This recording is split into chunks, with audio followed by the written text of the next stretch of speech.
इसी जीवन में अपने जीवन का कल्याण कर लीजिए, बस कह दो जय श्री कृष्ण। तो भागवत में 4 शब्द है। कितने शब्द हैं?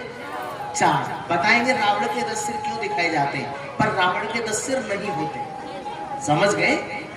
रावण के 10 सिर नहीं है। फिर रावण कौन है? 10 सिर क्यों दिखाए जाते हैं? शिवलिंग पर आप आग धतूरा चढ़ाते हो, क्यों चढ़ाते हो? इसका मतलब क्या है भाई? आग धतूरा शंकर जी पर तो नहीं चढ़ाए जाते, शिवलिंग पे चढ़ाए जाते हैं। राम जी पे तो नहीं चढ़ाए जाते, कन्हैया जी पे तो नहीं चढ़ाए जाते, फिर शिवलिंग पे ही क्यों चढ़ाए जाते हैं? और श्रावण मास में जब कावड़ लेके आते हैं तो जल किस पे चढ़ाया जाता है? शिवलिंग पे या शंकर जी पे? सोच के बताओ। शिवलिंग पे, शंकर जी पे क्यों नहीं चढ़ाया जाता? अगर दोनों एक हैं, बोलो पंखे बिहारी लाल। समझ रहे? तो ब्रज में रहना है तो क्या कहना? जोर से कहें, क्योंकि भगवत प्रेमी अभी तक ना हम मनमुखी भक्ति कर रहे हैं। जैसे मन में आया वैसे पूजा कर ली। समझ रहे या नहीं? जैसे मन में आया जब व्रत रख लिया, पर यही पता नहीं है कि व्रत की डेफिनेशन क्या है, व्रत की परिभाषा का यही पता नहीं। हम और आप भूखा रहना व्रत समझते हैं, है कि नहीं? भूखा तो व्यक्ति हजारों कारणों से रह जाता है कि नहीं भाई? पति पत्नी में यानी कि पप्पू के मम्मी पापा में नेक्स्ट नोक झोंक है गई, तो कभी तो पप्पू के पापा भोजन त्याग देते हैं, कभी पप्पू की मम्मी छोड़ देती है कि नहीं? तो इसका मतलब ये थोड़ा ही कि उन्होंने व्रत रख लिया। तो भूखा रहना व्रत कभी नहीं कहलाता। कह दो जय श्री कृष्ण। तो ये सब चीजें स्पष्ट करेंगे। सबसे पहले समझो कि भागवत की डेफिनेशन क्या है, परिभाषा क्या है। भागवत में 4 शब्द है। कितने शब्द हैं? जोर से बोलो। 4 शब्द है। पहला शब्द है भा, दूसरा है गा, तीसरा है भा और चौथा है ता। तो भा का मतलब है भक्ति। मतलब जब हमारे जीवन में भक्ति का शुभ आरंभ होता है तो ज्ञान उत्पन्न होता है। क्या उत्पन्न होता है? तो इसका अर्थ ये हुआ कि भक्ति का जो फल है ज्ञान है कि नहीं? लेकिन ज्ञान तो ये कहता है महाराज कि सब में सिय राम को देखो, क्योंकि सिय राम में सब जग जानी और करो प्रणाम जोर जोर पानी। तो अगर हमने भक्ति की, सच्ची भक्ति की, तो हमें तो ज्ञान ये प्राप्त हुआ नहीं, क्योंकि भक्ति का तो फल ज्ञान है। समझ गए? अभी तक तो हमने सब में किसी छोटे को देखा, किसी में बड़े को देखा। हाँ जी के ना जी? कोई किसी छोटे से पद पर विराजमान है तो हम उससे उस लहजे में बात करते हैं, ऐसा व्यवहार करते हैं। कोई अगर छोटे पद पर विराजमान है तो हम किसी उससे और व्यवहार से बात करते हैं। तो इसका मतलब क्या है कि हम स्वयं भेदभाव कर रहे हैं, है ना? लेकिन एक बात बताइए कि जो जगत का मालिक है उसने भेदभाव किया? नहीं किया। तो हम क्यों करते हैं? जवाब दीजिए। क्योंकि हम भक्ति करते हैं और भक्ति का फल है ज्ञान, और ज्ञान ये कहता है कि हम भगवान की श्रीमत का पालन करें। श्रीमत का मतलब है श्रेष्ठ मत पर चले, राइट? तो ये बताओ कि भगवान ने भेदभाव किया या नहीं किया? जवाब दीजिए। नहीं किया तो हम क्यों करते हैं? इसका मतलब हम अपने बाप की आज्ञा का उल्लंघन कर रहे हैं, राइट? क्योंकि हमारा बाप कौन है? श्री कृष्ण है। वो नहीं है जो लौकिक पिता है। मैंने कहा मेरे पिता, क्योंकि मेरे पिता अलग है और शरीर के पिता अलग है। परीक्षित जी मानव मैं पूछूं कि आपका शुभ नाम क्या है? क्या है आपका नाम? जी धर्मेंद्र कुमार। जनवेद, बड़ा यूनिक नेम है आपका। चलो ठीक है, इनका क्या नाम है? जनवेद कुमार। लेकिन सत्य इनका नाम जनवेद कुमार है ही नहीं। यही समझना। इसी का नाम है ज्ञान, क्योंकि भक्ति का फल है ज्ञान। हमने इनसे इनका नाम पूछा, परंतु इन्होंने बताया वही क्योंकि जहां तक मालूम था। समझ रहे या नहीं? जबकि मैंने इनका नाम पूछा है, ना कि इनके शरीर का नाम, राइट? माना आप मुझसे पूछे जी आपका नाम क्या है, तो मेरा आपसे एक सवाल होगा नाम बताने से पहले कि आप मेरा नाम जानना चाहते हैं या मेरे शरीर का नाम, क्योंकि मैं अलग हूं और शरीर अलग है। समझ गए? बात समझ में आ रही है? मैं अलग हूं और शरीर अलग है। अच्छा, हम एक हैं या दो हैं? जवाब दीजिए, जवाब दीजिए। मैं एक हूं या दो हूं? आप अकेले हैं या दो हैं? आप दो हैं। शरीर अलग है और आप अलग है ना? अभी तो आपके नाम से हम पुकार रहे हैं, क्योंकि अगर आप दो नहीं होते तो जब व्यक्ति शरीर छोड़ देता है तो शरीर तो तब भी रहता है, लेकिन आंखें देख नहीं पाती, मुंह से शब्द निकल नहीं पाता, कान सुन नहीं पाते, हाथ चल नहीं पाते। चल पाते हैं क्या? नहीं ना, क्योंकि एक चीज और थी, शरीर तो है लेकिन एक चीज और थी जो शरीर को ऑपरेट कर रही थी, वो निकल गई। समझ गए? तो वो क्या निकल गई? आत्मा। Very good. एक बार जोरदार तालियां हो जाए परीक्षित महाराज जी के। बहुत सुंदर। आत्मा निकल गई तो आप कौन है? आत्मा है। कौन है? आत्मा। तो आपका नाम क्या है? आत्मा। आपके शरीर का नाम है श्रीमान श्री जगदेव कुमार जी। राइट? समझ में आ गया ना सबको? आ रहा है ना? तो ब्रज में रहना है तो क्या कहना है? जोर से कहिए, क्योंकि जब तक आपको अपना पता ही नहीं चलेगा तो आप अपने घर पहुंचेंगे कैसे? समझ गए? एक बात बताइए, जैसे माना आपको पूना जाना है। कहां जाना है? पूना जाना है। तो कई बार लोग क्या करते हैं, हम भी करते हैं, आप भी करते हैं, आप सीधा मोबाइल निकालेंगे, मोबाइल पे डालेंगे पूना, ठीक है? तो आप जब मैप खोलेंगे, पूना डालेंगे, तो पूना केवल डालने से लोकेशन नहीं मिलेगी, उसमें एक ऑप्शन और आता है कि चूज योर लोकेशन। अब आप उस पर क्लिक करेंगे, आपने उस पर क्लिक किया फिर भी रास्ता नहीं मिलेगा, फिर उसके बाद एक ऑप्शन और आएगा योर लोकेशन, मतलब आप कहां हैं, आप कहां पर हो, पहले आप बताओ आप कहां पर हैं, तभी मैं आपको पूरा का रास्ता बता सकता हूं। समझ गए? तो कहने का अर्थ यह है कि अब हमें पता तो चल गया कि मैं आत्मा हूं, और यह भी पता है कि मैं शरीर में बैठी हूं, पर शरीर में कहां बैठी हूं ये अभी पता नहीं है। और जब तक मुझे योर लोकेशन, आपकी लोकेशन का आपको पता नहीं चलेगा तो आप पूना नहीं पहुंच पाएंगे। बात समझ में आ रही है? तो कहने का अर्थ यह है कि ये तो पता है कि मैं शरीर में बैठी हूं, लेकिन शरीर में कहां बैठी हूं वो भी स्पष्ट करते चले, फिर आगे बढ़ेंगे। आप लोग बिंदी कहां लगाते हैं? तिलक यही लगाते। क्यों लगाते हैं? यहां क्यों लगाते? अगर थोड़ा सा साइड करके लगा तो अच्छी नहीं लगेगी? लगेगी, क्योंकि पहले से यही लगा दिया है बीच में, इसलिए थोड़ा सा अटपटा सा लगेगा, है कि नहीं? आदत सी हो गई है ना बीच में लगाने की। लेकिन यहां बीच में बिंदी क्यों लगाते? इसका अर्थ क्या है? हम किसको बिंदी लगाते हैं? भाई मृत शरीर को तो कोई बिंदी नहीं लगाता, है कि नहीं? भाई माना कोई बुजुर्ग व्यक्ति या कोई भी चला जाए, माना फॉर एग्जाम्पल शरीर को छोड़ दे, तो कोई तो उसे तो कोई तिलक नहीं लगाता, जी इनका तिलक लगाओ, इनको तिलक करो, कोई नहीं करता। तो यहां तिलक लगाते हैं किसको? आत्मा को, क्योंकि मैं आत्मा यहां बैठी हूं ब्रह्मकुटी के मध्य गुफा में। समझ गए? तो जब मुझे पता चल गया कि मैं यहां बैठी हूं, अब मुझे कहां का रास्ता चाहिए? जो मेरा घर है, जिसको ब्रह्मलोक कहते हैं। क्या कहते हैं? ब्रह्मलोक। आप कहां से आए हैं पता है आपको? आप लोग कहां से आए? ब्रह्मलोक से आए। समझ रहे हैं? और यहां से शरीर छोड़ के जाना वहीं है, फिर आपका हिसाब किताब होगा आपने कैसे कैसे कर्म किए हैं। समझ रहे हैं? अच्छे कर्मों का फल अलग और बुरे कर्मों का फल अलग, दोनों का निचोड़ जो सार होगा उसके अनुसार आपको फिर फल प्रदान किया जाएगा। क्योंकि आज किसी का एक हाथ नहीं है, किसी का एक पैर नहीं है, किसी की आंखें नहीं है, ये क्या है? ये कर्मों का ही फल है।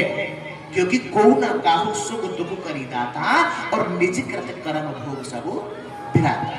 बात समझ में आ गई? तो आप और हम ब्रह्मलोक से आए हैं। अब ब्रह्मलोक है कहां ये भी जानना बड़ा आवश्यक है। तो ब्रह्मलोक, पहले इस पूरे ब्रह्मांड का दर्शन करेंगे। ये जो पूरा ब्रह्मांड है ये अंडाकार है, जहां हम और आप जीवन यापन कर रहे हैं, ये साकार लोक है। कौन सा लोक है? साकार। इसको मृत्यु लोक भी कहते हैं, ठीक है? जब आप आकाश को पार करते हैं, ये शरीर नहीं करता, केवल सूक्ष्म शरीर करता है, क्योंकि शरीर 3 प्रकार के होते हैं। कितने प्रकार के? 3 प्रकार के। नंबर 1 स्थूल शरीर, नंबर 2 सूक्ष्म शरीर, और नंबर 3 कारण शरीर। ये जो शरीर है ना, जो आप देख रहे हैं, ये मिथ्या है, ये व्यापार करता है। और जब मैं इस शरीर को छोड़ के निकल जाता हूं ना, तो इस शरीर को जला दिया जाता, मुझे पता भी नहीं लगता, है कि नहीं? और जीते जी कोई सुई भी चुभो दे, कांटा भी चुभा दे, मुझे पता लग जाता है। तो वो महसूस किसने किया? इसने महसूस नहीं किया, मैंने महसूस किया। राइट? समझ में आ गए? तो सज्जनों, ये जो कथा है, ये सिर्फ शरीर की कथा नहीं है, ये आत्मा की कथा है। और जब आत्मा को ये पता लग जाए कि मैं कौन हूँ, मैं कहाँ बैठी हूँ, मुझे क्यों भेजा, मैं क्यों आई हूँ, है ना, तब जाके कल्याण होगा। बुरा मत मानना, केवल धूप बत्ती लगाने से लाभ नहीं मिलेगा, केवल मंदिर में जाओ और जाके चले आओ, सिर्फ इतना पर से लाभ नहीं मिलेगा। मेरे कहने का अर्थ गलत मत समझ लेना कि मंदिर जाना ही बंद कर दो, नहीं, मेरे कहने का अर्थ बिल्कुल भी ये नहीं है। आप मंदिर जाइए, ठीक है, और भगवान के श्रीमत पर चलिए जो भगवान कहते हैं, क्योंकि हम सभी उनके बच्चे हैं। ठीक है, तो ब्रज में रहना है तो क्या कहना है? जोर से बोलो, करो ऐसा नहीं, और जोर से। तो भगवत प्रेमी भागवत, भा का मतलब है भक्ति, का मतलब है ज्ञान। मतलब जब हमारे जीवन में भक्ति का शुभ आरंभ होता है तो ज्ञान उत्पन्न होता है।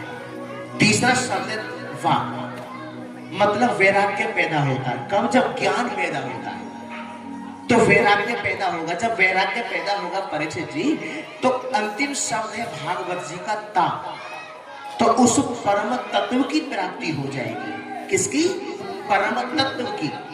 उसे राम कह लो, उसे कृष्ण कह लो, उसे वाहेगुरु कह लो, उसे गॉड कह लो, उसे शिव कह लो, किसी भी नाम से पुकार सकते हैं। तो ये भागवत जी की परिभाषा है। हम जो कथा श्रवण कर रहे हैं, हमें उसके बारे में पता होना चाहिए। मैं कौन हूं, हमें ये पता होना चाहिए। मुझे जाना कहाँ है, मैं आई कहां से हूं, ये पता होना चाहिए। लेकिन आज ना इस संसार के मोह में फंस करके हम अपने घर को भूल गए, तमन्नाओं में उलझाया गया हो और खिलौने देकर बहलाया गया है। ठीक है,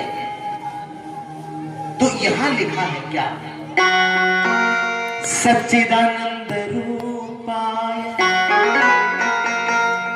विश्व उत्पत्त्यादि हेतवे तापत्रय विनाशाय श्री कृष्णाय वयं नमः।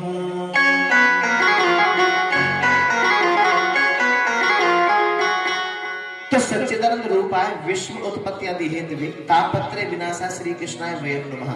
भगवत प्रेमी, जो सच्चिदानंद है, भगवान सत्य है, भगवान चित है और भगवान आनंद भी है। ठीक है, सत्य कहते हैं अविनाशी को। किसको कहते हैं? अविनाशी को। और अविनाशी का मतलब होता है जिसका कभी नाश नहीं होता। वो कौन है? केवल एक परमात्मा है, दूसरा कोई नहीं है। इसके बाद आता है चिन्माने प्रकाश। जब हम कोई पुस्तक आदि पढ़ते हैं तो हम किसी बल्ब आदि का इस्तेमाल भी करते हैं, लेकिन जो स्वयं ही प्रकाश स्वरूप है, क्योंकि उस परमात्मा का, आप देखो, मैं नहीं कह रहा हूं, भागवत जी में लिखा है। अगर भागवत जी की गहराई में जाओगे तो सुनो, चिन्माने प्रकाश। क्या प्रकाश? आत्मा कैसी है? ज्योति बिंदु है, छोटी सी जरासी सी है, और उसमें अनेकों जन्मों के पार्ट भरे हुए हैं। जैसे मेमोरी कार्ड होता है ना, मेमोरी कार्ड, और हम सबकी आत्मा एक जैसी है पर पार्ट अलग अलग है। जैसे मेमोरी कार्ड होता है 16 GB का भी ऐसा ही लगता है, 32 का भी, 64 का भी, 128 का भी, 256 का भी। देखने में तो सब बराबर है कि नहीं? लेकिन उनके अंदर जो पार्ट भरे हुए हैं, चीजें जो भरी हुई है, वो अलग अलग है। समझ गए? तो ऐसे आपकी आत्मा में भी कई जन्मों के पार्ट भरे हैं। लेकिन विडंबना यह है कि हमको उनके बारे में पता नहीं है। पता हो तो थोड़ी चिंता हो जाए कि हम इस जीवन को सुधार ले, संवार ले, जिससे जो हमारा मरण है वो सुधर जाए। मरना तो है, हालांकि मैं तो मरूंगा नहीं क्योंकि मैं तो अमर हूं। समझ रहे या नहीं? हम अमर हैं, मैं ही अमर नहीं हूं, आप लोग भी अमर हैं। परीक्षित जी, आप भी अमर हैं। कैसे अमर है पूछो? क्योंकि आत्मा अमर है। आप तो शरीर नहीं है, आप आत्मा है, और आत्मा ना पैदा होती है ना मरती है। समझ गए? तो ये भागवत जी का गूढ़ रहस्य है। तो सत भी श्री कृष्ण है, चिद भी श्री कृष्ण है, और आनंद भी श्री कृष्ण है।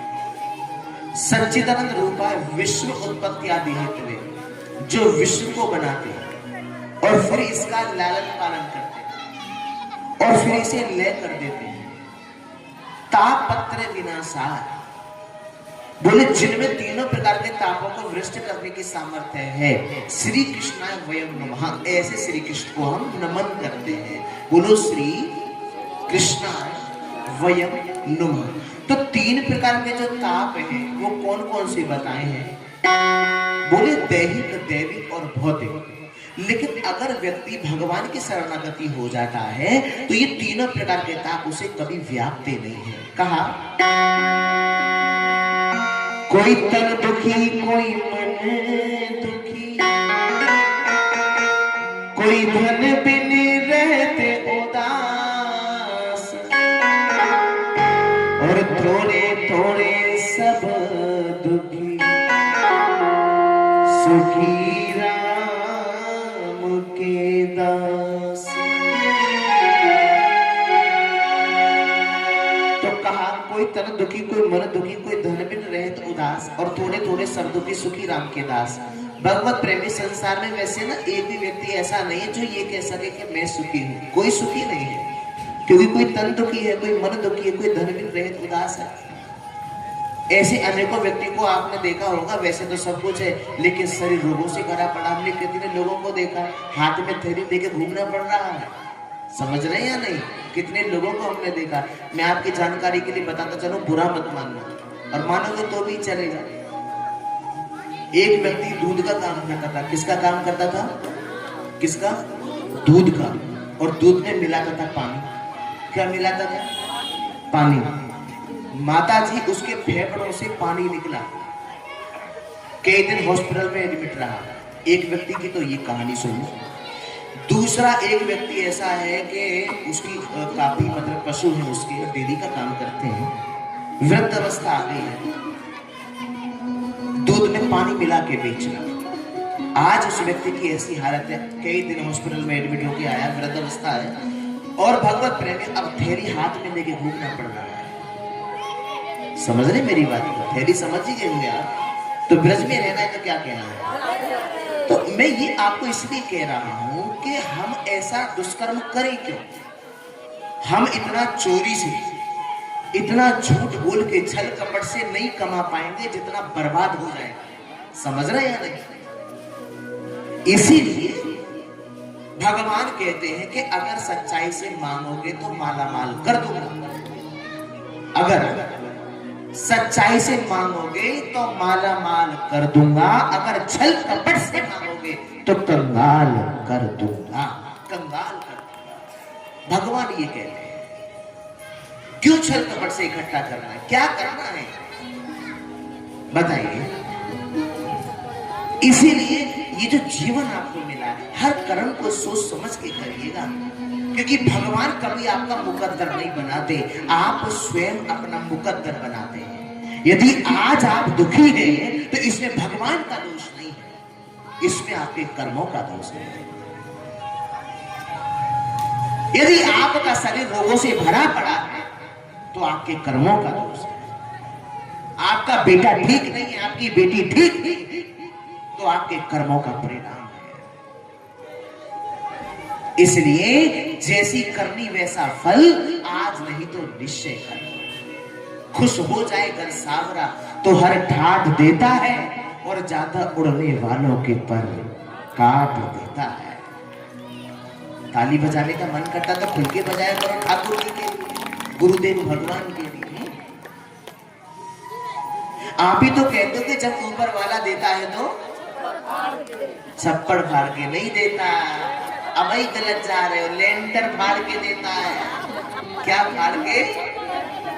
लेंटर फाड़ के देता है। और जब देता है तो चमड़ी उधेड़ देता है। समझ गए या नहीं? हाँ, इसीलिए अपने इस मनुआ को भगवान के श्री चरण कमलों से बांधो और यही कह दो, हे प्रभु,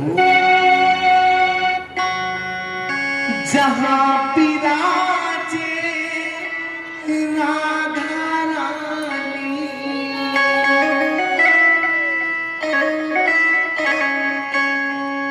जहां विराजे राधा रानी, अलबेली सरकार सावरिया ले चल।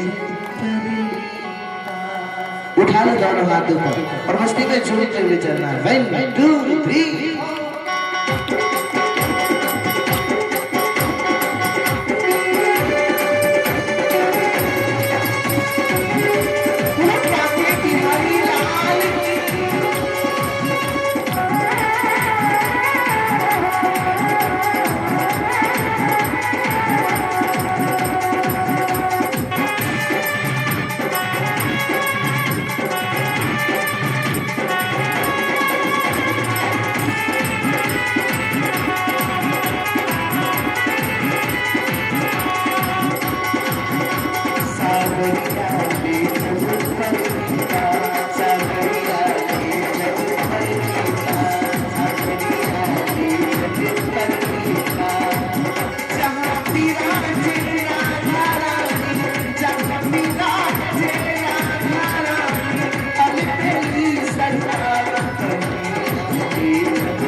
जैसा कोई चाह नहीं है, कोई सूझती राह नहीं है, तेरे मिलने की आस यही है,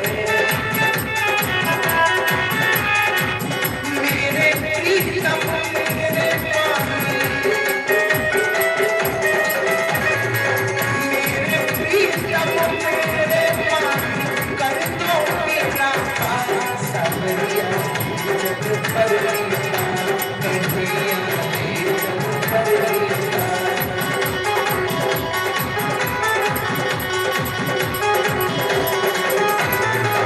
सभी दोनों हाथ ऊपर करेंगे, खड़े वाले हैं सभी दोनों हाथ ऊपर करेंगे, दोनों हाथ ऊपर ताली से करते हुए झूठते हुए।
और सावरिया ने चल परनी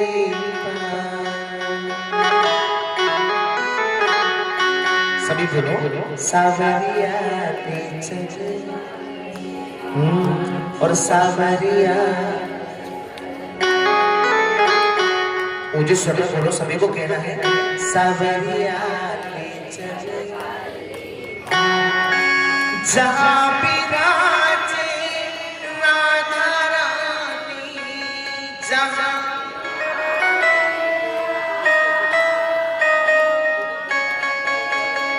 जहाँ विराजे राधा रानी अनबेली सरकार सावरिया ले चल परनी बोलो सावरिया बोलो सावरिया बोलो बांके बिहारी लाल की बोलो सुनीला रानी सरकार। तो तो ब्रज में रहना है तो क्या कहना है? जोर से बोलेंगे। तो भगवत प्रेमी प्रभु श्री कृष्ण के श्री चरण कमलों में, राधा रानी के श्री चरण कमलों में आनंद ही आनंद है। लेकिन जब तक व्यक्ति, जब तक जीव भगवान का आश्रय नहीं लेता, कथा का आश्रय नहीं लेता, क्योंकि संतों ने कहा है कि 100 काम छोड़ के सत्संग में जाओ। कहां जाओ? सत्संग में जाओ। सत्संग किसे कहते? सत्संग कह तो दिया, लेकिन सत्संग कहते किसको है? मतलब सत्य का संग जहां किया जाता है। सत्य कहते अविनाशी को, सत्य कहते भगवान को। समझ गए? और भगवत प्रेमियों, यहां तक आके 100 काम छोड़ के सत्संग में जाओ और 1000 काम छोड़ के भजन करिए। 1000 काम छोड़ दो लेकिन भजन करिए, क्योंकि ये वो वही भजन है, ये वही सत्संग है जो आपके इस लोक में भी काम आएगा और परलोक में भी काम आएगा। हाँ जी। तो भगवत प्रेमियों, शरीर में रोग प्रवेश करता है कर्मों के कारण। तो कोई तन दुखी आगे आता है, कोई मन दुखी। वैसे सब कुछ है महाराज, लेकिन मन में बड़ी चिंता रहती है। चिंता इसलिए रहती है क्योंकि तुम्हारे पास ज्ञान का अभाव है। तुम्हें पता नहीं कि ड्रामा क्या है, तुम्हें पता नहीं तुम कौन हो, तुम्हें पता नहीं भगवान कौन है। हम क्या समझते आए हैं? हम सबको ही भगवान मानते हैं। अच्छा, भगवान 10-20 हो सकते हैं, करोड़ों हो सकते हैं, भगवान तो एक, बाकी तो सब देवता है। समझ गए? मैं नहीं कह रहा हूं, भागवत जी में लिखा। तो हम भटक क्यों रहे?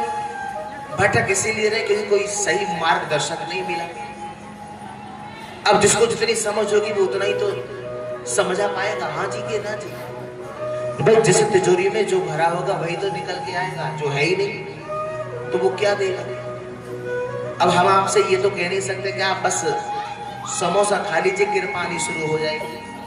हम ये तो नहीं कह सकते आप कथा में आके बैठ जाओ, कथा सुनो मत सुनो कल्याण होगा। बिल्कुल नहीं होगा। हम लिख के देते हैं, बोलो बाकी बिहारी राम। बिल्कुल नहीं हो सकता। कोई कर दे तो यू आर वेलकम, उसका अभिनंदन है, स्वागत है उसका।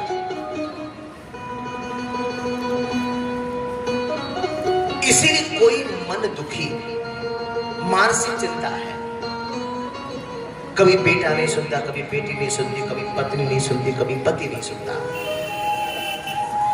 कोई धन बिन रहत उदास। सब कुछ है, शरीर भी बहुत अच्छा है, मन भी बहुत अच्छा है, लेकिन महाराज धन का बड़ा अभाव है। तो इसलिए कोई तन दुखी, कोई मन दुखी, कोई धन बिन रहत उदास। थोड़े थोड़े सब दुखी सुखी राम के दास। तो कबीर बाबा कहते हैं कि आनंद जो है वो प्रभु के श्री चरण कमलों में है, भगवान की कथा में है। कबीर बाबा ने यहां तक कहा है सज्जनों कि कबीरा सब जग निर्धन, धनवंता नहीं कोई, और धनवंता सोई जानिए, जप राम नाम धन हो। तो कबीरा सब जग निर्धना। कबीर दासी कहते हैं कि कबीरा सब जग निर्धना, धनवंता नहीं कोई, और धनवंता सोई जाने जाको राम नाम धन होई। तो लोगों ने कहा कि बाबा आप कैसी बातें कर रहे हैं, यहाँ तो बड़े बड़े लखपति लोग रहते हैं, बड़े बड़े करोड़पति लोग रहते हैं। तो कबीर बाबा ने कहा तुम नहीं जान पाओगे, ये सब गरीब है। कौन है? जोर से बोलो, गरीब है। समझ गए? क्योंकि कबीरा सब जग निर्धना, धनवंता नहीं कोई, धनवंता सोई जानिए जहाँ पर राम नाम धन होई। जिसके पास में भगवान नाम का धन है वो धनी है। समझ गए?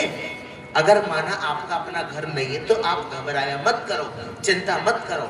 और आपका अपना घर नहीं है और रूहानियत का धन आपके पास अपार है, तो आपसे बड़ा धनी कोई नहीं है। समझ गए?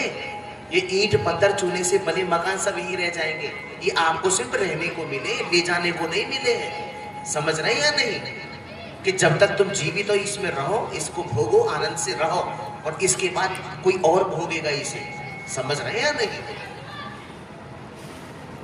तो इसीलिए ये हम जान नहीं पाते। क्यों नहीं जान पाते? क्योंकि ज्ञान का बड़ा अभाव है। भक्ति तो की है, लेकिन भक्ति ऐसी की मनमुखी, जैसा मन में आया कर लिया। ज्ञान नहीं, क्योंकि ज्ञान होता कहां से? भक्ति का पता नहीं भक्ति कैसे की जाती है। कितने लोग तिलक भी लगाएंगे ना तो इस उंगली से लगाएंगे, कभी इससे लगाएंगे। कितने लोग ऐसे हैं उनको यही पता नहीं कि तिलक किस उंगली से लगाना चाहिए, उन्हें यही पता नहीं है। तो अब पूछो कि व्हाट इज योर क्वालिफिकेशन, बोले महाराज जी डबल एमए कर रखी है। अब वो तुम जावाते बताओ मेरी माताओं बहनों भाइयों के ऐसी डबल एमए का क्या प्रयोजन है, क्या फायदा है? अरे ऐसे बच्चे का क्या फायदा जिसमें संस्कार ही ना हो? ऐसी शिक्षा का क्या प्रयोजन है, आप बताइए ना। ऐसी शिक्षा का क्या प्रयोजन है जो बालक, जो पुत्र या बेटी अपनी माँ और पिता का आदर ही ना करे? ऐसी शिक्षा का क्या प्रयोजन है, क्या लाभ है? क्यों सज्जनों, अभी एक बहन के 2 बेटे हैं, उन्होंने बताया गुरुजी इंटर किए हमारे बेटे ने और मुझे और अपने बाप को मारने को घूम रहा है जी। ये बात 1 साल पहले की है। तो वे कथा में आई थी, तो कुछ ठाकुर जी की कृपा हुई, उन्होंने कुछ पूछा तो माता पिता गुरु गोविंद की कृपा से बताया गया कि आप ये कर लो। तो अब बताया कि गुरुजी अब तो बहुत अच्छा हो गया है, अब मेरा भी आदर करता है अपने पिता का भी और जॉब कर रहा है। कह दो जय श्री कृष्ण। ये कृपा किसकी हुई? भागवत जी की। समझ रहे हैं या नहीं? ये कृपा किसकी हुई? भागवत जी की, भगवान की। संसार के किसी व्यक्ति में ताकत नहीं है। तो इसलिए बार बार आपसे यही कहते हैं कि पूरा जीवन निकाल चुके हो आप अपना, आगे कितने वर्ष जियोगे कोई पता नहीं। हाँ जी के ना जी, कोई 6 महीने बाद ही टपक जाए, बुरा मत मानना।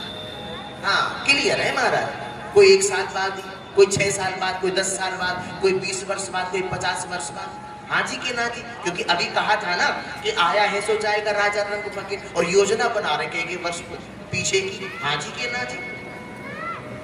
तो इसीलिए परम पूज्य पिराते स्मरणीय डोंगरे जी महाराज, सुन लो परीक्षित जी, परम पूज्य पिराते स्मरणीय डोंगरे जी महाराज कहते थे कि जो अपने कल्याण के बारे में नहीं सोचता वो आत्महत्यारा है, वो आत्मघाती है।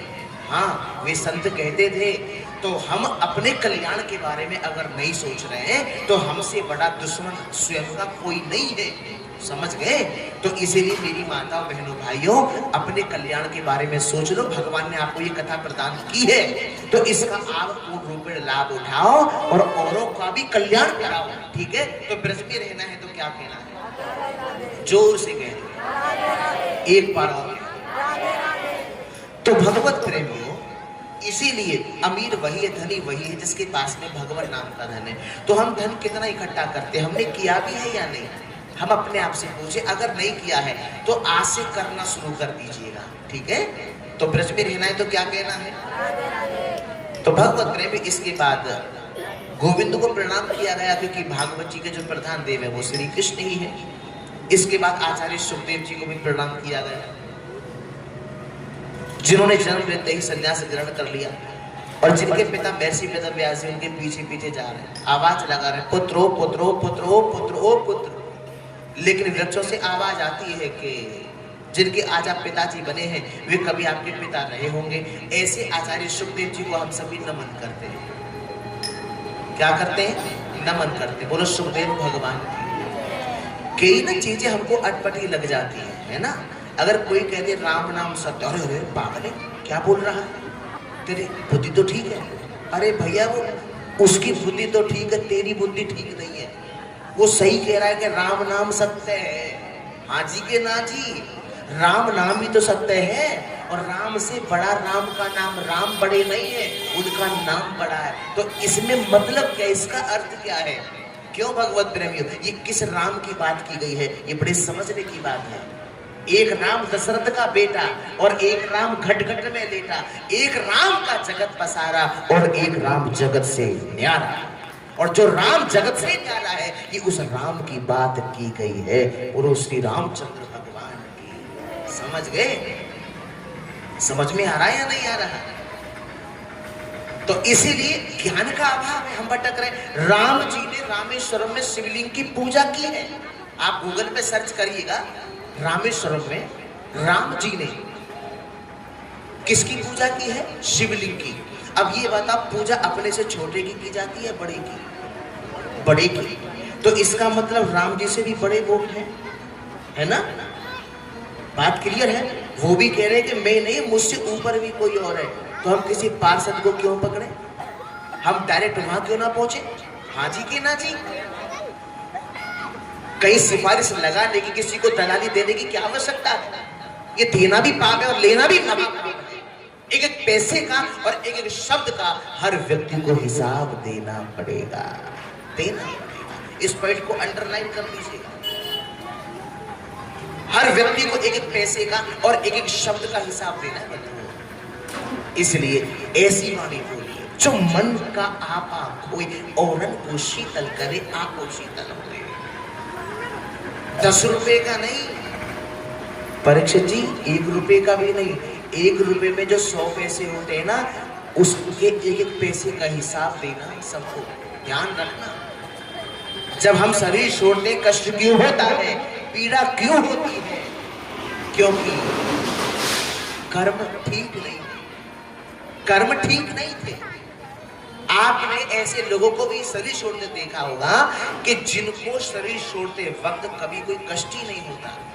हमारे दादाजी थे, उनको कभी कष्ट ही नहीं हुआ, शरीर छोड़ के ऐसे ही निकल गए। शरीर से आत्मा यानी कि ऐसे ही निकल गई, कोई कष्ट नहीं हुआ उन्हें, क्योंकि जिन्होंने अपना जीवन प्रभु के श्री चरण कमलों में समर्पित कर दिया। समर्पित करने का मतलब ये मत समझ लेना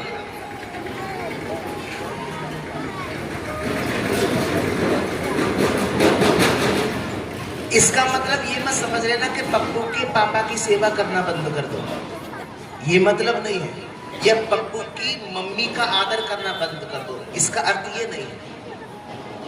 यहां तक सदगुरुदेव कहते हैं कि हमको सारी जिम्मेदारियां निभाते हुए, सारे कामकाज करते हुए अपना कल्याण करना है। समझ गए? मैं किसी से भी पूछूं कि आप कितने सुखी हैं, सब अपनी अपनी परेशानियां सामने रख देंगे। हाँ जी के ना जी? ठीक है, तो ब्रज में रहना है तो क्या कहना है? अच्छा, भगवान कहाँ रहता है? जी, भगवान कहाँ है परीक्षित? दिल में, यहाँ पे पक्का? तो एक्सरे करा लिया जाए। नहीं, ठीक बताया। अच्छा बेटा, अच्छा आप तो खैर बड़े विद्वान हैं, पढ़े लिखे हैं, सब बता ही दोगे। बेटा हाँ, आप खड़े हो जाओ बेटा, आप खड़े हो जाओ। देखो, हम उस बेटी को भी खड़ा कर सकते थे, लेकिन उसकी उम्र, उसकी अवस्था उससे ज्यादा है। बेटा क्या नाम है आपका? दिव्यांश है? बहुत सुंदर। अच्छा, हम आपसे एक सवाल करेंगे और आपको उत्तर भी बताएंगे। आपको अलग से कुछ भी खोजने की आवश्यकता नहीं है। सवाल यह है कि भगवान कहां रहता है? अभी सुन लीजिएगा पहले। क्या सवाल है? भगवान कहां रहता है? राइट? भगवान कहां रहता है? अब हम आपको 4 ऑप्शन देंगे, उनमें से आपको एक बताना है, ठीक है? नंबर 1 नीचे, नंबर 2 ऊपर, नंबर 3 बाएं, नंबर 4 दाएं। अब दोबारा सुन लीजिए, सवाल क्या था? भगवान कहां रहता है? अब आपको दोबारा हम बता रहे हैं, उनमें से एक आपको बताना है। नीचे, ऊपर, बाएं या दाएं, बताइए।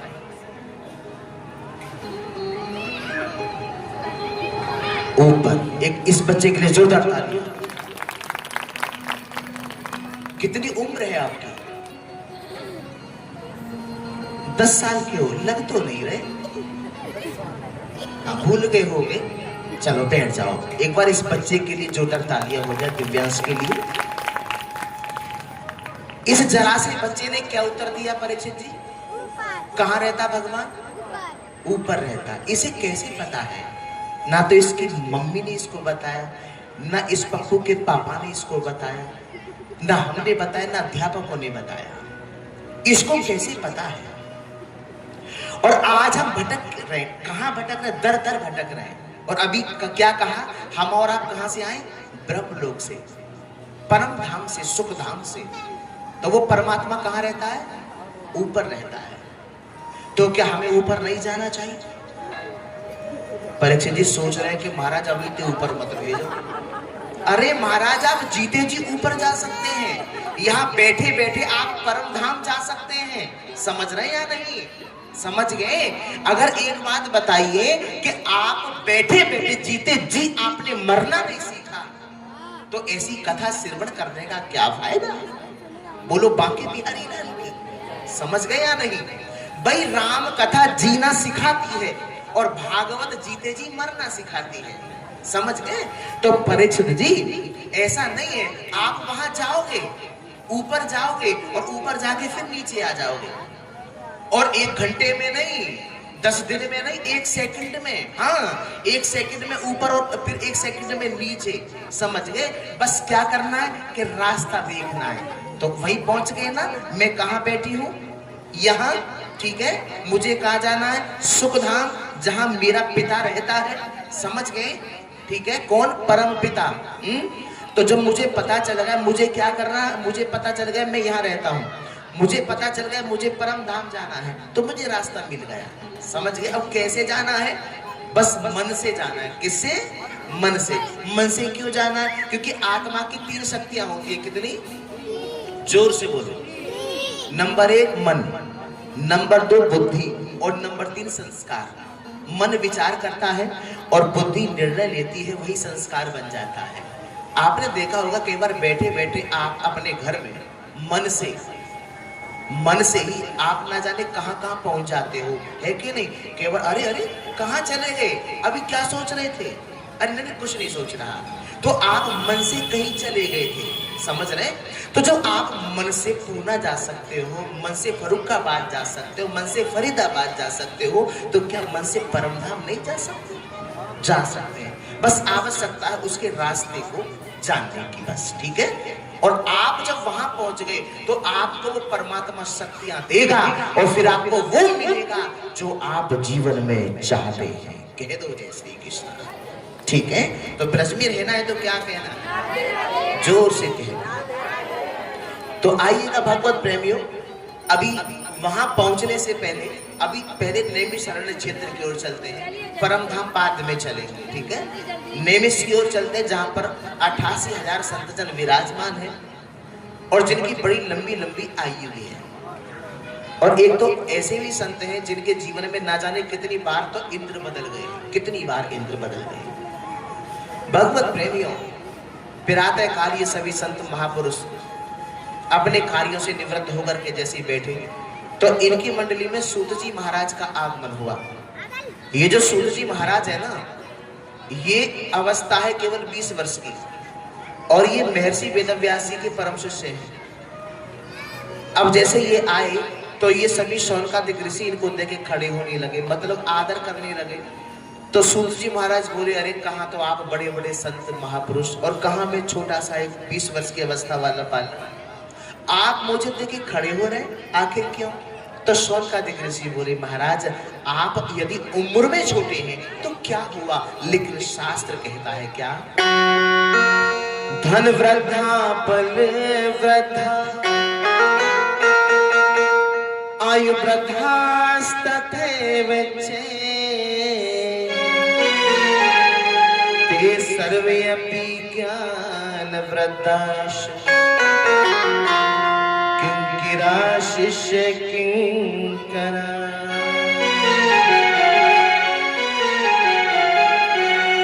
तो कहा कि कोई धन में बड़ा होता है, कोई बल में बड़ा होता है, कोई आयु में बड़ा होता है, लेकिन जो ज्ञान में बड़े होते हैं वे सबसे बड़े होते हैं।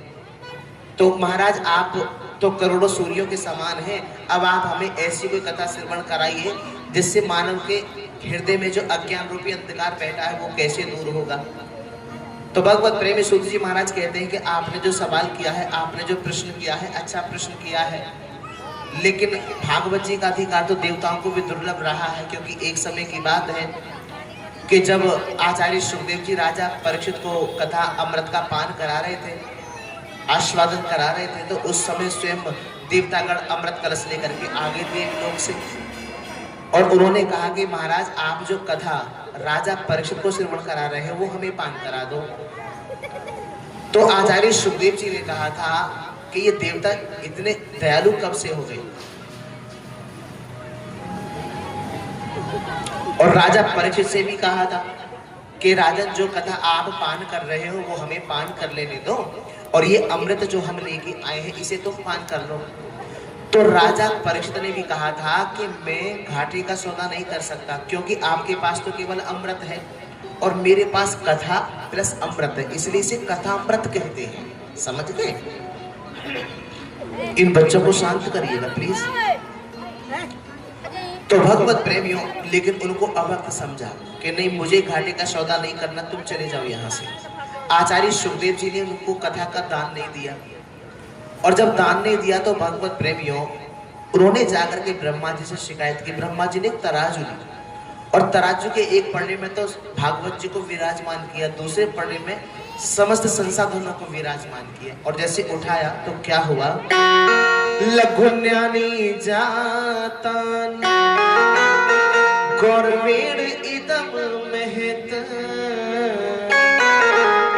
तदा ऋषिगण सर्वे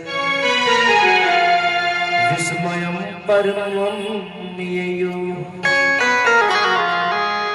तो भगवत प्रेमी, जिस पढ़ने में भागवत जी विराजमान थी वो नीचे हो गया। वजन देखो, जिसमें ज्यादा होगा वही नीचे की ओर जाएगा। तो ब्रह्मा जी ने कह दिया कि देवताओं, ये भागवत किताब नहीं है, ये भागवत कोई पुस्तक नहीं है, ये साक्षात श्री कृष्ण स्वरूप है, और इसके श्रवण करने से, केवल श्रवण करने से, ठीक है, और जीवन में धारण करने से जीव का कल्याण हो जाता है। और साप्ताहिक श्रवण की विधि क्या है? ये तो नारद जी ने सनत कुमारों से श्रवण किया था। तो भगवत प्रेमियों, यहाँ पर एक सवाल किया शौनकादिक ऋषियों ने कि हमने सुना है कि नारद जी कभी एक स्थान पर बैठते नहीं, भ्रमण में लगे रहते, और सनत कुमार कभी घूमते नहीं। तो सनत कुमारों के मुख से नारद जी ने 7 दिन कैसे कथा को श्रवण कर लिया, ये आप स्पष्ट करके समझाइए। बोले अवश्य, सुनो। कहा कि एक बार ना देवर्षि नारद बड़ी तीव्र गति से दौड़ते जा रहे थे, तो बद्रीनाथ धाम में विराजमान 4 भाई सनक, सनंदन, सनातन और सनत कुमार, इन चारों भाइयों ने जैसे ही नारद जी को देखा तो पूछने लगे। कहा, कथम ब्रह्मांतीन मुख कुतश्चिंता तुरो भवान त्वरितम गम्यते कुत्र कुतश्चागमनम तब। उन्होंने पूछा कि नारद जी क्या बात है, आज आप उदास क्यों हैं, उदासी का कारण आपका क्या है? तो यहाँ पर नारद जी ने कहा, क्या बताऊं महाराज, मैं पृथ्वी पर आया, इस पृथ्वी को सबसे श्रेष्ठ समझ के मैं यहाँ आया, लेकिन मुझे कहीं भी शांति नहीं मिली। इस कली ने, इस कलयुग ने लोगों की बुद्धि को बिगाड़ दिया है। तो कलयुग का मतलब क्या है? कलह का युग है ना, मशीनी युग, घर घर में क्लेश मचा है। क्यों भगवत प्रेमियों, है कि नहीं? सोचा तो ये था कि 1-2-4 बाल गोपाल होंगे, विवाह के बाद में ये हमारी आज्ञा का पालन करेंगे, हमारी सेवा करेंगे, तो मुंह में जवाब देते हैं। समझ ही गए या नहीं? विवाह से तो पहले अपने लिए जीते थे, लेकिन अब तो दूसरों के लिए जीना पड़ रहा है। हाँ जी के ना जी है? सोचा कुछ था और हो कुछ और गया। हुआ कैसे? ज्ञान के अभाव के कारण। तो भगवत प्रेमियों, कहने का सिर्फ यही है कि ये कलह का युग है, इसीलिए इसका नाम कलयुग है। ना कोई सत्य बोलता है, ऐसी लोगों की बुद्धि को इस कलयुग ने बिगाड़ दिया है। अगर एक बार भी कोई सत्य बोल दे तो सोचता है कि राजा हरिश्चंद्र के बाद में हमारा ही नंबर है, और झूठ दिन में 50 बार क्यों ना बोले उसकी गिनती नहीं करता। और एक भी कोई धर्म का कार्य अगर कर दे तो बार बार कहता मैंने ये किया, मैंने वो किया, मैंने ये किया। लेकिन अगर अधर्म का काम हो जाए तो कहता है राम जी की इच्छा थी सो है, हम क्या करें। संतों का सम्मान समाप्त हो गया है, ब्राह्मणों का आदर समाप्त हो गया है, और घर में नई बहू की चलती है। किसकी चलती है? नई बहू की चलती है। लेकिन भगवत प्रेमियों, यहाँ पर एक बात कही कि अगर घर में नई बहू की चलती है तो इसमें कोई बुरी बात नहीं, लेकिन अगर आप कोई भी कार्य करने जा रहे हैं तो माता जी से, पिताजी से, दादाजी से, दादी जी से सलाह अवश्य लेनी चाहिए। हमें हमेशा इनकी आज्ञा का पालन करना चाहिए। देखो सुनो, माता पिता गुरु प्रभु के बानी, मात पिता गुरु प्रभु के बानी, और बिन्हीं विचार करिए शुभ जानी, तुम सब भांति परम हितकारी, आज्ञा सिर पर नाथ तुम्हारी। हमें माता पिता सास ससुर गुरु और भगवान की वाणी का पालन करना चाहिए। समझ गए? जो बच्चे अपने माता पिता की, गुरुजनों की आज्ञा का उल्लंघन करते हैं वो जीवन में हमेशा दुखी रहते हैं। इस पॉइंट को नोट कर लीजिए। जो बच्चे माँ पिता गुरु इनकी आज्ञा का पालन करते हैं वो जीवन में कभी सुखी नहीं होते। उन्हें लगता है कि मुझे क्षण भंगुर सुख मिलेगा, मुझे सुख मिलेगा, लेकिन वो क्षण भंगुर होता है, कुछ पल के लिए होता है। समझ गए? वो सुख सुख नहीं है। जरा से सुख के चक्कर में जिंदगी भर रोना भी पड़ता है। याद है या नहीं? कह दो जय श्री कृष्णा। जरा से सुख के लिए जीवन भर रोना पड़ता है व्यक्ति को। ना वो जी सकता है ना मर सकता है। परीक्षित जी, हमारा राइट केशव को बात सही है? तो ब्रज में रहना है तो क्या कहना है? जोर से बोलेंगे, एक बार और कहेंगे। लेकिन भगवत प्रेमी जैसा कहा कि संतों का सम्मान समाप्त हो गया, ब्राह्मणों का आदर समाप्त हो गया, वो नहीं होना चाहिए। क्योंकि तुलसी वृक्ष ना जानियो, कहा तुलसी वृक्ष न जानियो और गाय ना जानो ढोर, और ब्राह्मण मनुज ना होत है, ये तीनों नंद किशोर। तो तुलसी वृक्ष ना जानियो, गाय ना जानो ढोर, ब्राह्मण मनुज ना होते हैं, ये तीनों नंद किशोर, ये तीनों भगवान हैं। कह दो जय श्री कृष्ण। भगवत प्रेमी इसके बाद जब इतनी बात कही तो आप समझ गए ना, कभी भी माँ और पिता और गुरुजनों सास ससुर की आज्ञा का उल्लंघन मत करना। ठीक है? देखो, हम इनसे आदर की चाहत ना रखें। कई बार हम क्या करते हैं कि अगर सासू माँ देखो जेठानी को तो बहुत प्रेम करती है, हमको तो करती नहीं, तो हम क्यों करें उन्हें, हम क्यों उन्हें आदर दें, हम उनकी सेवा क्यों करें? नहीं, हम ये ना सोचे कि हमें क्या मिला है, हम ये सोचे कि किया क्या है अर्पण। बड़पन ये नहीं कि आपने पा क्या लिया है, बड़पन तो इसमें कि आपने त्याग क्या किया है। पाया क्या है वो मायने नहीं रखता, आपने दिया क्या है वो मायने रखता है। समझ गए? कह दो मां के बिहारी लाल की। इसीलिए भगवत प्रेमियों, मन में जो विकार है और उस विकार का जो बीज अंकुरित हुआ है और अंकुरित होकर बड़ा पौधा बन गया है और बड़ा पौधा बन के वृक्ष बन गया है, वृक्ष बन के उस पे कली खिल गई है और कली खिलने के बाद में फिर भगवत प्रेमियों फल भी लग गए हैं। तो हमें क्या करना पड़ेगा? उस ईर्ष्या रूपी वृक्ष का हमको समाप्त करना है, उसे नष्ट करना पड़ेगा। क्यों? अगर ये जितना ज्यादा बढ़ेगा उतना ही पतन सुनिश्चित है। कह दो मां के बिहारी लाल की। समझ गए? क्योंकि कलिना धर्म मित्र धर्म बात धुना, ये जो कली है इसने लोगों की बुद्धि को बिगाड़ दिया है। लेकिन अधर्म का जो मित्र कली है, ये तो बात सही है कि इसी ने ही लोगों को बिगाड़ा है, इसने ही लोगों की बुद्धि को विकृत कर दिया है। लेकिन एक बात और स्पष्ट करते चले कि भगवत प्रेमियों इतना ही नहीं, यहाँ पर नारद जी कह रहे हैं कि मैं जब श्रीधाम वृंदावन में आया तो मैंने एक दृश्य ऐसा देखा कि एक युवती जिसका नाम भक्ति था और उसके दो पुत्र हैं, एक का नाम ज्ञान है, दूसरे का नाम वैराग्य है। वे दोनों वृद्ध अवस्था को प्राप्त हो गए। कारण क्या था? केवल कली। समझ गए? कली के प्रभाव से। और भगवत प्रेमियों, नारद जी ने देखा और भक्ति माता ने नारद जी को देखा तो नारद जी कह रहे हैं कि मुझे उन्होंने बुलाया, मैं गया। उन्होंने कहा कि बाबा ये दोनों हमारे पुत्र हैं, मेरा नाम तो भक्ति है और ये ज्ञान और वैराग्य मेरे दोनों पुत्र हैं, और कली के प्रभाव से ये दोनों बूढ़े बन गए, आप कुछ करिए ना। तो मैंने वेदांत का पाठ किया, मैंने वेदांत का पाठ किया, लेकिन मैं इन ज्ञान और वैराग्य के बुढ़ापे को दूर नहीं कर पाया। और आकाशवाणी हुई कि तुम सत्य कर्म करो। क्या करो? सत्कर्म करो। अगर सत्य कर्म करोगे तो ज्ञान और वैराग्य जो वृद्ध हो गए हैं वे पुष्ट हो पाएंगे। किससे होंगे? सत्य कर्म करने से। तो मदार किसका है? कर्मों का। ठीक है, आकाशवाणी भाई। अब तो भगवत प्रेमी जब इतनी बात कही, कहा कि इसीलिए मैं आपकी शरण में आया।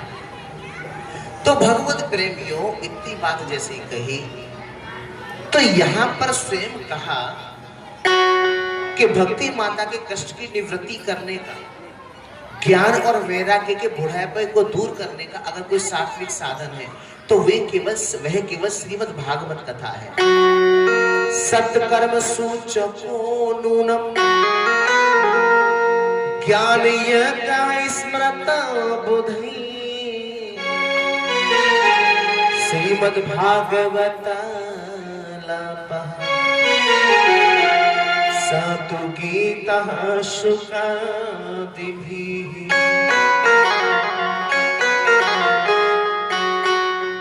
तो जब कहा कि भागवत जी ही एक उपाय है, साधन है, नारद जी ने कहा एक बात बताओ, गुरुवर जब वेदों से कुछ नहीं हुआ, वेदांत से कुछ नहीं हुआ, तो भागवत जी से क्या होगा?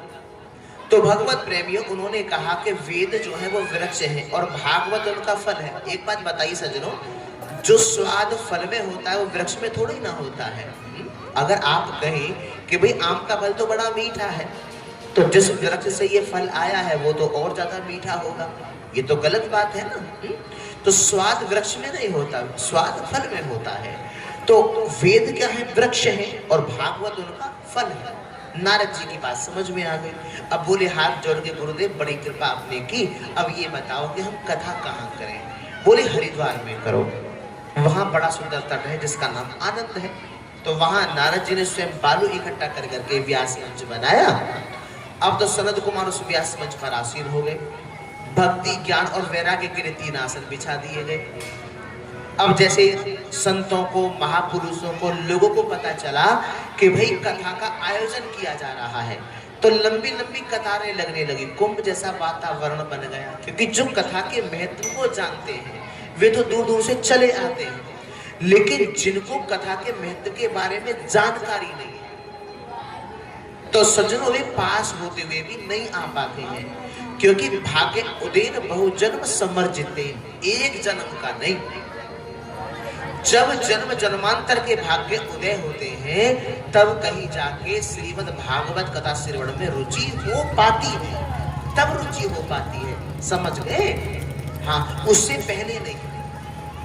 और भगवत प्रेमियों, हम जब ये कहें हर पल प्रातः उठे, प्रातः जब आप बिस्तर का त्याग करें, आंखें आपकी खुले, जागे, तो तुरंत भगवान का आवाहन करें, है ना। उठते ही प्रभु लाख लाख शुक्र है आपका, आपने मुझे ये समय दिया, है ना। नहीं तो कितने लोग ऐसे हैं जो सुबह को उठते नहीं है, सोते के सोते ही रह जाते हैं, है ना। तो हमको भगवान का धन्यवाद करना चाहिए, थैंक्स गॉड, ठीक है। भगवान को धन्यवाद देना चाहिए, प्रभु आपने बहुत बड़ी अनुकंपा की, बहुत बड़ी कृपा की भगवान। हाँ, आप आइए और आप पूरे दिन मेरे संग रहिए, और वो परमात्मा श्री कृष्ण आपके अंग संग रहता है, ठीक है। तो हम यही कहें क्या, मुझे तूने मालिक बहुत कुछ दिया है,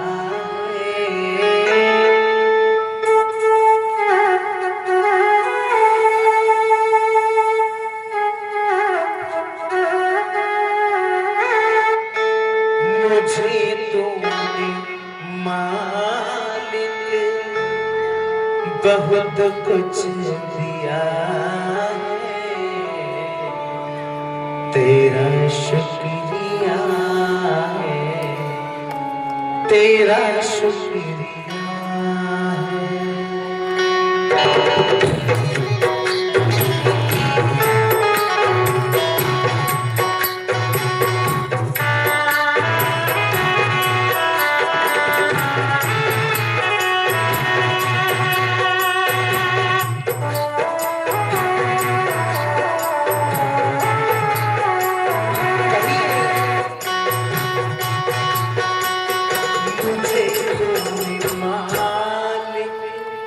बहुत कुछ दिया है, मुझे तूने कुछ दिया है, तेरा शुक्रिया है, तेरा शुक्रिया है।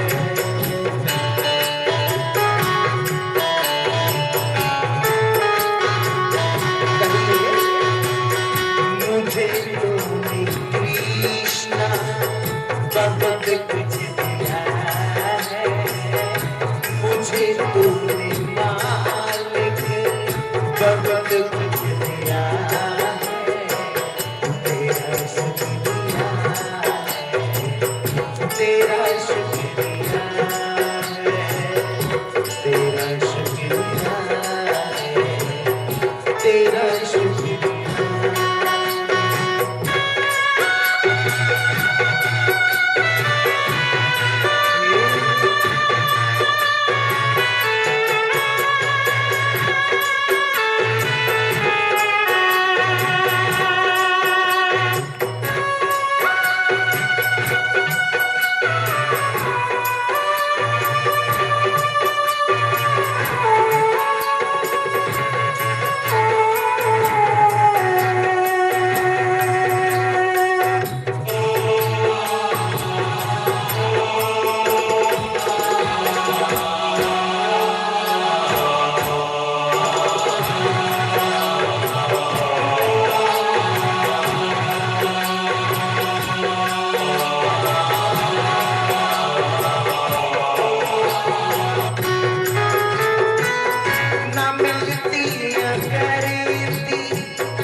हुई दात तेरी,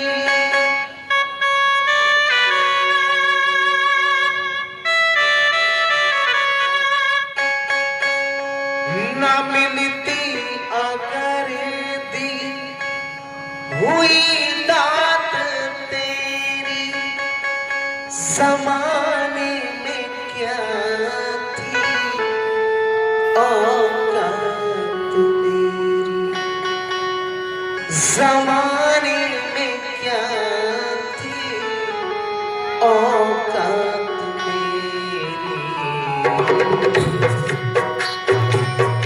मुझे तूने जीने काबिल किया है, मुझे तूने जीने के काबिल किया है, तेरा शुक्रिया है, तेरा शुक्रिया है, तेरा शुक्रिया है, तेरा शुक्रिया है। सभी अंत में दोनों हाथ ऊपर करके बड़े वाले हाथ और सभी को यही कहते हुए चलना है क्या? दोनों हाथ ऊपर करके बड़े वाले हाथ और यही कहिएगा, मुझे तूने मालिक बहुत कुछ दिया है, तेरा शुक्रिया है, तेरा शुक्रिया है।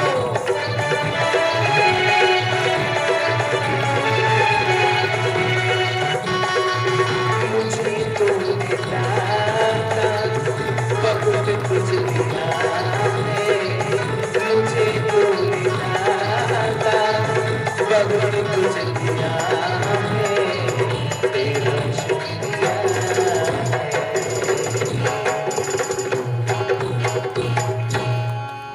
तेरा शुक्रिया है।